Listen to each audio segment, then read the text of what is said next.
देखिए, ज़रूरी नहीं है कि जैसा हम सोचते हैं, वही अच्छा हो। कभी-कभी जिस बात का हमने नहीं सोचा होता, वही हमारे लिए अच्छी होती है।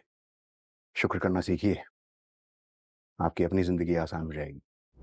এই লোকটা যে কথাটি বলেছে সেটা শতভাগ সত্যি।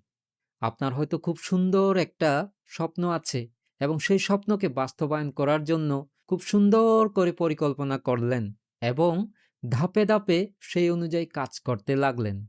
সবশেষে রেজাল্ট কি হলো?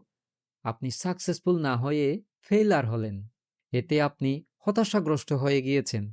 কিন্তু একটা কথা সবসময় মনে রাখা উচিত। ভবিষ্যতের ব্যাপারে কেউই শতভাগ নিশ্চয়তা দিতে পারে না। কারণ আপনি যতই সুনিপুণভাবে কোনো একটা কাজ করেন না কেন, সেটা ব্যর্থ হতে পারে। হয়তো কোনো একটা ত্রুটি ছিল যেটা আপনার মাথায় আসেনি বা আপনি ধারণাও করতে পারেননি।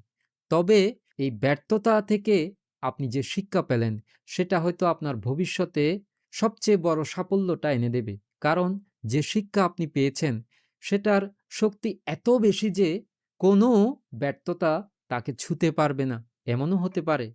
তাই এই মুহূর্তের ব্যর্থতাকে সবশেষ হিসেবে ধারণা করবেন না।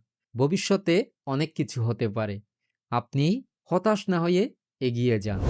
ভবতু সব্যমঙ্গলং।